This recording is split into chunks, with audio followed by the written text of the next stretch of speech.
Omwami Ssenkubuge yuno munnange si musanyufu n'engeri omukulu Robert Kyagulanyi gye yamuziimuddemu mu kifaananyi ekiri okutambula ennyo ku social media platforms ez'enjawulo ate nga ye Diana Nabatanzi munnange baabano bakoze okunoonyereza kwabwe era waliwo erinnya eripya munnange lye baamutaddeko lye baamuwadde okusinziira ku nnyambala ye naye nga muli mutya baddiya mwasiibye mutya mwasuze mutya kansubire muli bulungi yonna yonna gye muli okulabira tanaba subscribinga mukwano kusaba soko subscribinge Meranke News liking eno video sharinga commentinga tekako notification bell ako akadde wentekayo video obeerenga togisubwa aba returning subscribers mbagala nnyo akensuso kyemukola kyakabi nnyo baddiya era mbasaba temujjanga okwo bamikwano munnange nga tutandikiddekoko eno ew'omwami Ssenkubuge munnange babadde awo ku programu yaabwe gye bakola ku makya awo ku Salt TV n'omukyala Fullfigure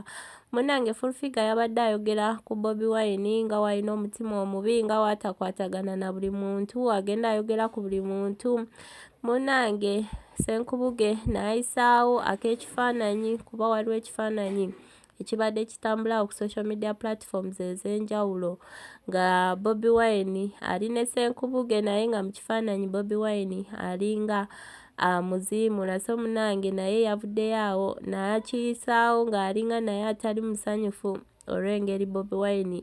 gye yamutunuuliddemu mu kifaananyi era Fullfigure n'amugamba gwamusinze ye yabadde Bobi Wine amusaba selfie yaki biki bikyawo n'amwogerera awo bingi so munnange ka video kaakano kansooke nkabateereko nammwe mukalabe nga butya byonna byonna bye byabadde then awo maaso tugenda kuba tukomawo n'omukyala Diana Nabatanzi munnange abantu bakoze okunoonyereza okwabwe bamunoonyerezaako wano eno era kati yafunye erinnya eripya Diana Nabatanzi n'erinnya awo eripya lye baamwongeddeko kati ge mannya ge naye nga musooke mulabe eno video tugenda kubanga tukomawo amazima gali nti Kyagulanyi atakula entalo nnyingi tosobola kubanga olwanyisa dictator n'olwanyisa bazaake n'olwanyisa muwoozi n'olwanyisa ba Fullfigure n'olwanyisa ba alien skin that is too much atakula entalo nnyingi bujingo bw'omu amakyaki togaagala oli ku Katikkiro nange hanzi mudinga watu kuba ekifaananyi naye musajja gwe naawe ozunga bannange ozunga Ssenkubuge swadde ozunga ekitiibwa ky'olina Ssenkubuge mwagala nnyo serefizi musajja gwe wabadde munoonyako walenjo obutagenda wa Paul Kafeero anti wabadde mwagaza ki serefi wabadde ojagaza serefi wabadde ojagaza yetebadde serefi wabadde ojagaza kifaananyi kye okitimbewa kirina value kikisanyusa ki omweyimireko ku Ssenkubuge wamenye ate lwaki wasekula jibiriteyo yonna munnange byebyo naye nga tuzeekoko eno ewa Diana Nabatanzi munnange ate mulowooza Diana Nabatanzi teyafunye erinnya eppya munnange Diana Nabatanzi yafunye erinnya eppya era kati ye Diana Nabatanzi OMCP munnange abaana b'oku TikTok awo bagenze ne bakola okunoonyereza kwabwe era ne bakizuula mbuno omukyala Diana Nabatanzi ye mukyala asinga okwesiba MCP waneeno mu Uganda era kati baamuwadde erinnya eddala Diana Nabatanzi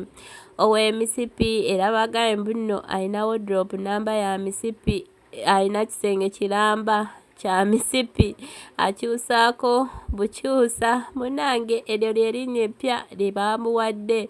bw'olw'ensonga ayambala nnyo emisipi munnange video yino ngenda kuba ngibalekerako mu birabe byonna byonna bye baamwogeddeko ku nsonga z'emisipi so munnange video yino kambeere nga ngibalekerako naye nga mubeere bulungi mweraba mbu wobanga oyogera erinnya Diana Nabatanzi oyongerangako mbu ow'emisipi gw'okiŋŋamba munnange mwana muwala oyo yajja ku posti yange n'akomentinga mbu wembanga njogera ku Diana Nabatanzi nyongerangako mbu ow'emisipi ne neebuuza lwaki akyogedde munnange twali ku show ya Gabi Ntante kulwokutaano mukyeza for Yesu munenge Dana Nabatanzi gye yakola ki gye yali nga ye asa nga yatuuza abantu anatuuza abantu ba asa munenge atuuza abantu ali Mannamakula Rebeka Jingo bakunkumuka mazibu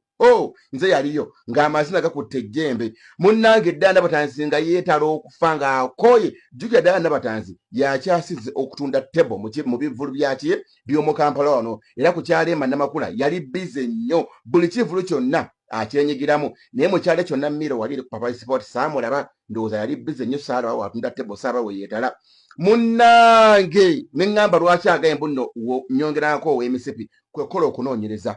kwekera okola ki okunoonyereza n'engenda ku vidiyo za ku wundi ku peegi ya Dana Nabatanzi ndabe ddala uyo ow'emisipi munnange kituufu